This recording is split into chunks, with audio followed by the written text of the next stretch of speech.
Hello all the students, welcome once again. So today we will start with lecture 4 under the subject LPM. आज के lecture में हम जानेंगे about the identification mark, right. Farm animals में कौन कौन से आइडेंटिफिकेशन मार्किंग्स यूज़ किए जाते हैं एंड कौन कौन से आइडेंटिफिकेशन मार्किंग्स यूज़ किए जाते हैं in case of poultry, that we will see in this lecture. Okay, first of all, identification of animals. First identification of animal हम क्यों करते हैं ये जानेंगे। एनिमल को identification of animal is done for several reasons. Okay, तो that reasons we will see one by one. उसमें से जो सबसे इम्पॉर्टेंट रीज़न है वो ये है कि जो एनिमल्स होते हैं, if they are of the same breed, they look like alike, they looks very similar, एक जैसे दिखते हैं। सारे जो काफ होंगे वो एक जैसे दिखते हैं, तो वो एक दूसरे से सब्स्टिट्यूट हो सकते हैं। ठीक है, तो एक दूसरे से सब्स्टिट्यूट ना हो, इसके लिए आइडेंटिफिकेशन मार्क जो है अप्लाई करना पड़ता है। ठीक है, तो what are the various reasons for which the identification mark is done in the domestic animals. पहला रीज़न है इशू सर्टिफिकेट्स। ठीक है, यानी कि फॉर एनी रीज़न अगर सर्टिफिकेट चाहिए एनिमल का, तो ये certificate belongs to this animal only. For assurity of that जो है आइडेंटिफिकेशन मार्क होना ज़रूरी है। अगर आइडेंटिफिकेशन मार्क होगा तो वी कैन टेल ही कि ये certificate belongs to the animal, to this animal, like that. Okay, second जो है हर्ड बुक। अगर डेयरी फार्म है या कोई भी फार्म है, पिगरी है, ठीक है, इन दैट स्टर्ड फार्म है फॉर दी हॉर्स, तो जो हर्ड बुक है उसको मेंटेन करने के लिए जो एंट्री करते हैं, specially for the pedigree animals यानी कि जिनके एंसेस्टर का रिकॉर्ड रखना होता है, फॉर दैट आइडेंटिफिकेशन मार्क होना ज़रूरी है। देन किसी मिल्क सोसाइटी में रजिस्टर करना है एनिमल को, लाइक कोऑपरेटिव मिल्क सोसाइटीज़ है इतने सारे, तो उसके लिए जो है आइडेंटिफिकेशन मार्क चाहिए होता है एनिमल का। अगर एनिमल के लिए इंश्योरेंस करा रहे हैं, कोई इंश्योरेंस पॉलिसी करा रहे हैं, तो उसके लिए आइडेंटिफिकेशन मार्क चाहिए होता है, ताकि पता चल सके इंश्योरेंस कंपनी वालों को कि ये जो है इंश्योरेंस इसी एनिमल के लिए किया जा रहा है। ठीक है, सो फॉर लाइसेंस अगर चाहिए animal with respect to animal, for that also this identification mark is mandatory, right.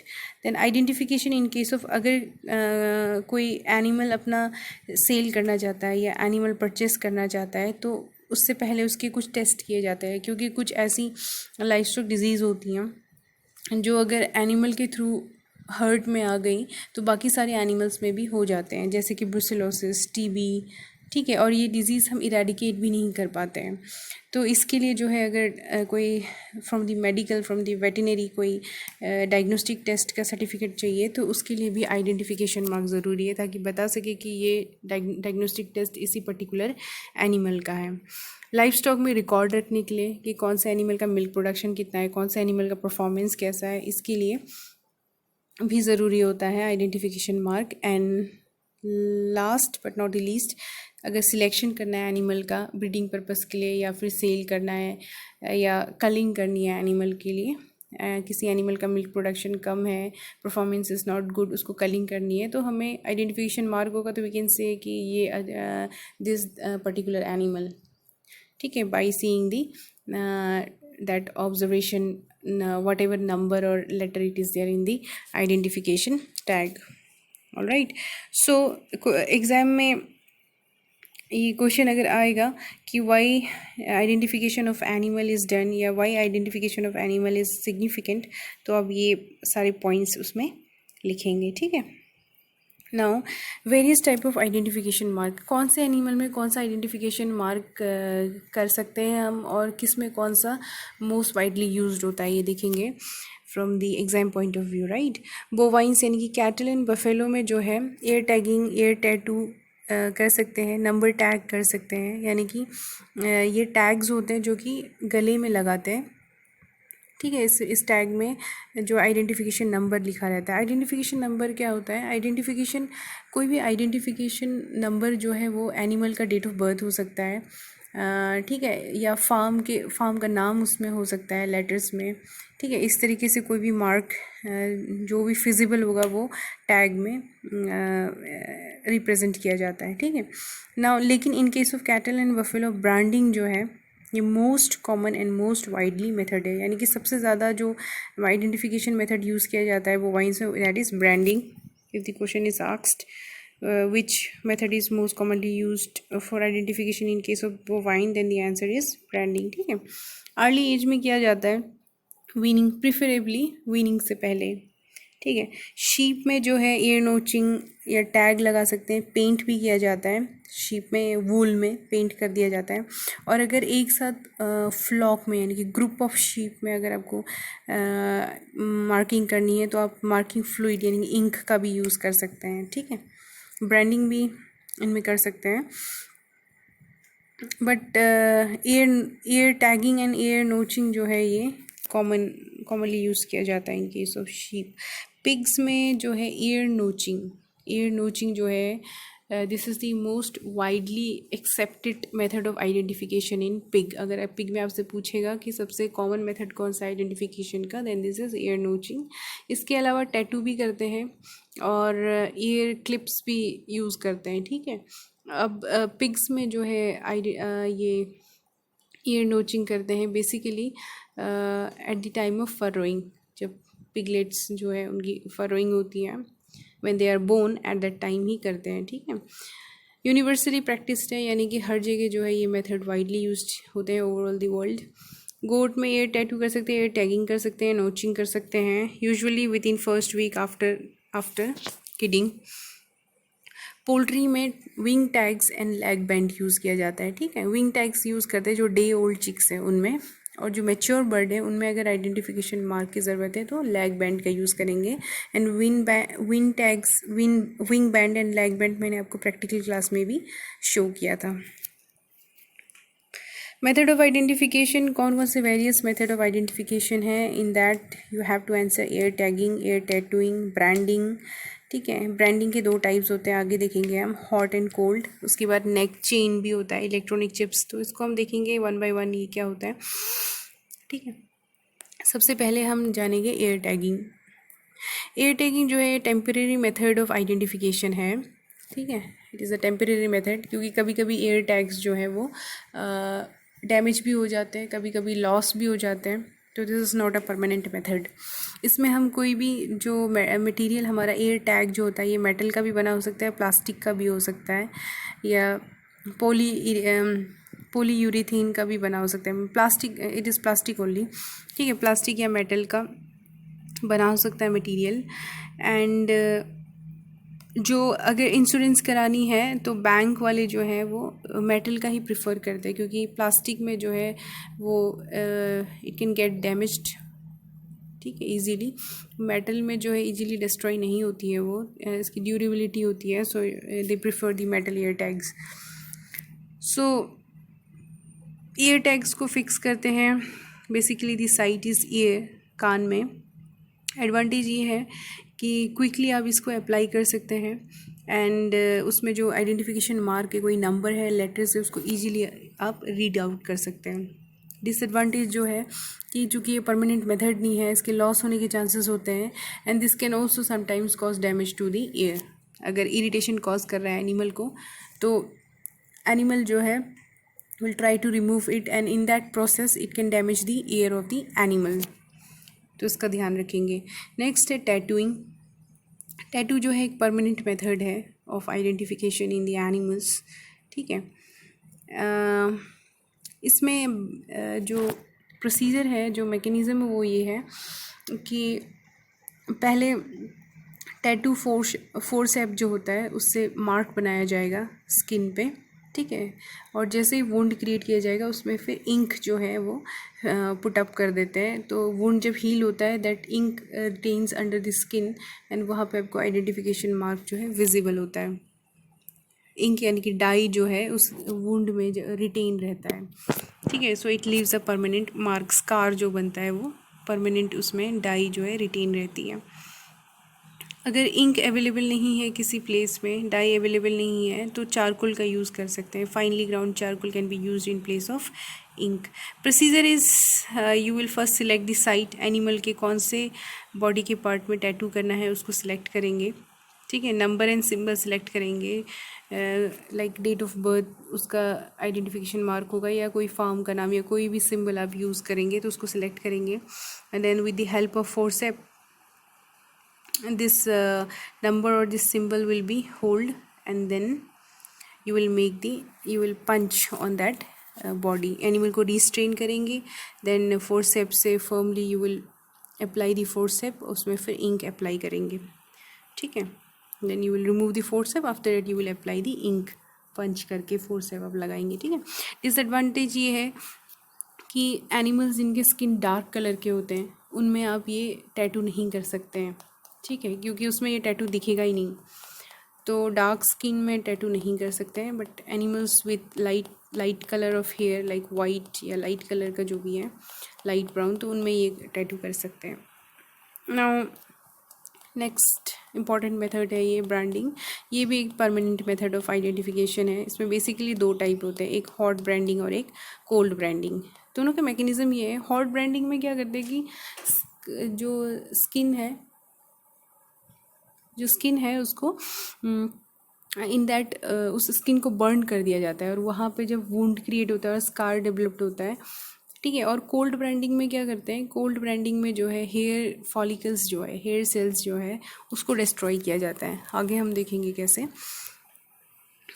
Hot branding में जब भी आप कोई भी जो रॉड होती है जिसमें लेटर्स होते हैं, आपने देखा है, मैं प्रैक्टिकल क्लास में I have shown you in different letters and different numbers it is available. तो हर लेटर के बीच में 2.5 सेंटीमीटर का डिफरेंस होना चाहिए. ठीक है. 2.5 सेंटीमीटर का डिफरेंस हो जाए ताकि स्किन की स्लफिंग ऑफ ना हो. सो हॉट आयरन रॉड से जो ब्रांडिंग करते हैं ये ओल्डेस्ट मेथड है. ठीक है. काफ़ी टाइम से चला आ रहा है. इसमें जो रॉड होता है उसको पहले रेड हॉट किया जाता है. देन उसके बाद it is press against the skin. ज़्यादा देर के लिए नहीं, 2 सेकेंड्स या 3 to 5 सेकेंड्स के लिए रखा जाता है. देन ये रेड हॉट आयरन जो है स्किन को, वो जिस एरिया में स्किन के आप प्रेस करेंगे उधर डैमेज कर देता है, स्कार क्रिएट कर देता है. ठीक है. सो एंड दैट वहाँ के स्किन को बर्न कर दिया तो उस एरिया में हेयर की ग्रोथ नहीं होगी. तो इस तरीके से जब वुंड हील हो जाता है तो एक परमानेंट जो है स्कार वहाँ रह जाता है, लेबल जो भी सिंबल आपने उसमें प्रेस किया होगा. तो इस तरीके से ये आइडेंटिफिकेशन मार्क क्रिएट होती है. ठीक है. जो लेटर्स यूज़ करेंगे या जो भी सिंबल यूज़ करेंगे उसकी length and with 4x3 dimension होना चाहिए. 3 to 5 सेकेंड्स के लिए अप्लाई, इससे ज़्यादा देर के लिए अप्लाई नहीं करेंगे.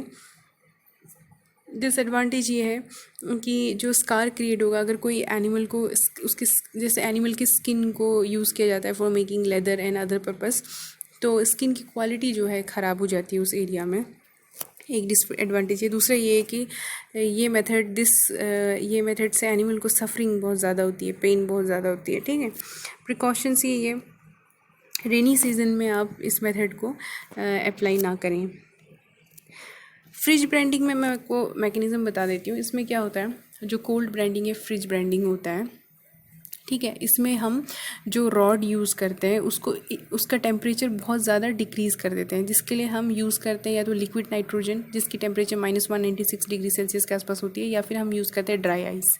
ठीक है. ड्राई आइस क्या होती है, सॉलिड कार्बन डाइऑक्साइड यूज़ करते हैं जिसका टेम्परेचर अराउंड -78.5 डिग्री सेल्सियस के आसपास होती है. तो इतना लो टेम्परेचर में इस रॉड को इमर्स किया जाता है. रॉड का टेम्परेचर इतना लो हो जाता है, फिर इसको एनिमल के स्किन के अगेंस्ट प्रेस किया जाता है. ठीक है. फॉर दैट डिपेंड्स कि एनिमल की स्किन डार्क स्किन है या लाइट स्किन है, तो आधा से 1 मिनट के लिए जो है प्रेस करेंगे.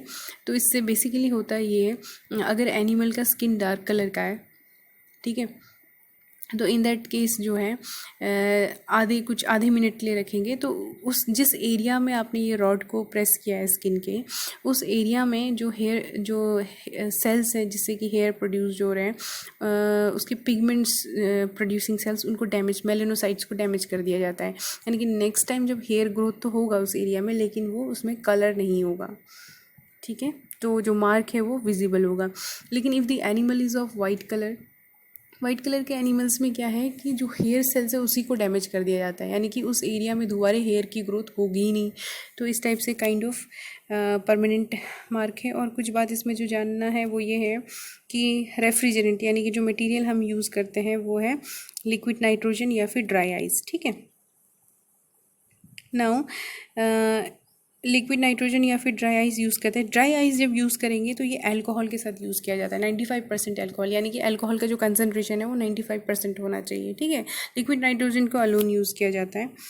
So this you can see, for example अगर 20 एनिमल में कोल्ड ब्रांडिंग करनी है और लिक्विड नाइट्रोजन, तो आप 5 लीटर लिक्विड नाइट्रोजन से हो जाएगा। लेकिन अगर आपको ड्राई आइस से करनी है तो अगर 10 kg ड्राई आइस के साथ 5 लीटर अल्कोहल यूज़ करना पड़ेगा, एंड अल्कोहल का कंसनट्रेशन 95% होना चाहिए। ठीक है,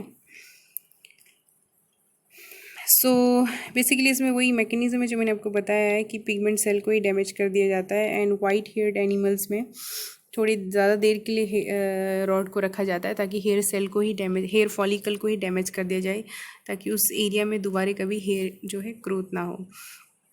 एडवांटेज यही है कि इसमें जो है सफरिंग कम होती है in comparison to hot branding animal को सफरिंग कम होती है। डिसएडवांटेज ये है कि ये मेथड एक्सपेंसिव होता है क्योंकि लिक्विड नाइट्रोजन एंड हम का ड्राई आइस यूज़ कर रहे हैं जो कि एक्सपेंसिव होते हैं। और वाइट स्किन एनिमल में प्रेफर करते हैं कि ना ही करें। ठीक है, क्योंकि अगर damage properly hair follicles damage नहीं हुए तो वापस वहाँ पे हेयर ग्रोथ होगा तो it's of no use.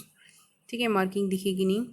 Fridge branding में ये है कि मेलेनोसाइट्स यानी कि हेयर सेल्स में जो ब्लैक कलर है या ब्राउन कलर है, जो पिगमेंट प्रोड्यूसिंग सेल है, उसको डैमेज कर दिया जाता है ताकि उसमें जब नेक्स्ट टाइम हेयर की ग्रोथ हो तो उसमें कोई कलर नहीं होगा, वाइट कलर की होगी। ठीक है, दैट्स इट। 30 सेकेंड से 1 मिनट के लिए रखते हैं। ये एक्चुअली क्या है, ये लिक्विड नाइट्रोजन ये डिफरेंट एनिमल में कितने ये टाइम ड्यूरेशन है। अगर फॉल में कर रहे हैं, ठीक है, तो 6 से 12 सेकेंड के लिए रखेंगे अगर एलन यूज़ कर रहे हैं। अगर dry ice with alcohol use कर रहे हैं तो लाइक वाइज 16 to 24 आवर्स के लिए। काफ में कर रहे हैं तो कितनी देर के लिए रखेंगे वही इसमें बताया है। ईयर नोचिंग जो है this is most commonly use in pig. इसमें वी शेप का जो है कट किया जाता है। ठीक है, फोटोग्राफ या कलर्ड स्केच का भी यूज़ कर सकते हैं, यानी कि एनिमल की फ़ोटोग्राफ क्लिक करके रख सकते हैं या स्केच बना सकते हैं एनिमल का एज आइडेंटिफिकेशन मार्क, अगर इनमें से कोई भी मेथड एफर्ट नहीं कर सकते हैं तो। पोल्ट्री में विंग टैग यूज़ होता है जो कि एल्यूमिनियम का बना होता है। डे फर्स्ट होगा तो विंग में लगाएंगे और मैच्योर बर्ड में करना है तो you will use the lag band. Electronic identification ये न्यू रिसेंटली डेवलप्ड मेथड है जिसमें हम अलग अलग इलेक्ट्रॉनिक ईयर टैग्स या माइक्रोचिप या इलेक्ट्रॉनिक कॉलर्स का यूज़ करते हैं। बेसिकली क्या होता है, माइक्रोचिप जो है इसमें प्लस पॉइंट ये है कि एनिमल को पेन नहीं होता है, और ये जो माइक्रोचिप है इसको एनिमल की बॉडी में on the skin, under the skin implant कर दिया जाता है। ठीक है, इस चिप में जो है बेसिकली ये जो चिप है ये इसमें ट्रांसपोर्टर होता है, एंटीना होता है, यानी कि जिसके थ्रू सिग्नल्स जो है चिप्स तक जैसे कि फ़ोन में सिग्नल्स आते हैं इलेक्ट्रोमैग्नेटिक वेव्स, वैसे ही ऑपरेट होता है। इनको नेक में या शोल्डर में कहाँ पे अप्लाई कर सकते हैं, इम्प्लांट कर सकते हैं, this is the area. Benefit ये है कि पेन नहीं होता है एनिमल का। ड्रॉबैक ये है कि चूँकि बॉडी अंडर द स्किन इसको इम्प्लांट किया जाता है तो if the animal is use for meet purpose तो मीट के साथ ये जो है जा सकता है। ठीक है, रिमूव नहीं किया तो। और जो है इसको रीड आउट करने के लिए, इस चिप को रीड आउट करने के लिए स्पेशल इक्विपमेंट चाहिए होता है, ये इसके जो है ड्रॉबैक्स में है। एंड इसको डिस्टेंस से आप रीड नहीं कर सकते हैं क्योंकि इसके लिए स्पेशल डिवाइस चाहिए होता है। Electronic collars is nothing, tag होती है उसमें, उस कॉलर उसमें ये चेन होती है जिसमें टैग होता है, टैग में इलेक्ट्रॉनिक नंबर होते हैं। ठीक है, जिसको स्कैनर के थ्रू रीड आउट किया जाता है। It is easy to use. जो स्कैनर है उसमें जो रेडियो सिग्नल्स हैं उसको रीड आउट इंटरप्रेट करती है इनटू, यानी कि बेसिकली क्या है कि जो ये माइक्रोचिप है या जो भी है इसमें जो नंबर है वो आप देख नहीं सकते, बट स्कैनर के थ्रू जब देखेंगे तो स्कैनर जो है रिप्रेजेंट करता है कि कौन सा न्यूमेरिकल कोड उसमें एम्बेडेड है। ठीक है, नेक चेन जो है मोस्ट कॉमनली यूज होता है डेयरी कैटल्स में। इसमें आप देखेंगे कि ये चेन होता है जिसमें टैग्स होते हैं, एनिमल के नेक में आप लगा सकते हैं। ईजी टू अप्लाई, पेन नहीं होता है, बट इसके साथ प्रॉब्लम ये है कि इसको मॉनिटर करना होता है, क्योंकि एनिमल जैसे ग्रो करेगा तो उसके जो नेक का साइज़ वो भी इंक्रीज़ करता है। तो अगर ये टाइट हो गया तो एनिमल जो है it may cause suffering to the animal. Tight हो गया तो it may be fatal to the animal. ठीक है, तो इसका ध्यान देना है बस। And is not permanent. ठीक है, परमानेंट मेथड नहीं है, ये ड्रॉबैक है। So that's it, thank you.